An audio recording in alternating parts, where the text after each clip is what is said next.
வணக்கம். ஸோ இன்றைக்கி நைட்டு பார்த்தீங்க அப்படின்னா ஆர்சிபி ஃபேன்ஸ்லாம் இருக்கானுங்கள, அவங்களுக்கு நிம்மதியாக தூக்கமே வராது. ஏன் அப்படின்னா இன்றைக்கி சிஎஸ்கே மிகப்பெரிய கம்பேக் கொடுத்துருக்குறாங்க. கிட்டத்தட்ட 5 விக்கெட் வித்தியாசத்தில் லக்னோவை ஜெயிச்சிருக்கிறாங்க அவங்க இடத்துலையே. ஏன் அப்படின்னா இந்த ஆர்சிபி ஃபேன்ஸ் இவனுங்க மஞ்சள் கலர் ஜெர்சியை போட்டு சிஎஸ்கே சப்போர்ட்டர்ஸ் ஃபேன்ஸ் மாதிரி சிஎஸ்கே சில மேட்ச் தோற்றதுனால சில யூடியூப் சேனல்ஸுக்கு இவங்களே வாண்டடாக சப்போர்ட்டர்ஸ் மாதிரி சிஎஸ்கேவையும் தோனியையும் பார்த்திங்கன்னா பயங்கரமாக குறை சொல்லி பேசியிருக்காங்க. அவங்களுக்கெல்லாம் பயங்கரமான கண்டனம்.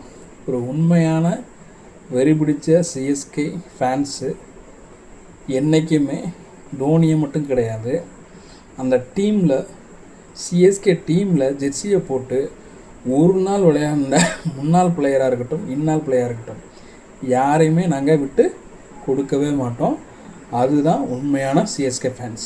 அதனால தான் எங்கள் கையில் 5 கப்பு இருக்குது. புரியுதுங்களா? உங்களை மாதிரி ஜெர்சியை மாற்றிட்டு கருப்பாடுகள் மாதிரி நாங்கள் பேச மாட்டோம். எங்களுக்கு அது தேவை கிடையாது. மகனை, இன்னொரு விஷயம் நான் சொல்லிக்கிறேன், கேட்டுருக்கீங்க. நீங்கள் மட்டும் இந்த இதில் நீங்கள் ஒருவேளை நீங்கள் போயிட்டு ஃபைனல் வரைக்கும் போயிட்டு கப் அடிச்சிட்டிங்க அப்படின்னா ரொம்ப சந்தோஷம். இந்த டைமும் நீங்கள் கப்பு அடிக்கலை அப்படின்னா உங்களை வச்சு சிஎஸ்கே ஃபேன்ஸ் மட்டும் கிடையாது, மும்பை இந்தியன் ஃபேன்ஸு எல்லாருமே வச்சு செய்ய ரெடியாக இருக்கும். ஸோ அதனால் கொஞ்சம் அடக்கி வாசிங்க அப்படிங்கிறத கேட்டுக்கிறேன்.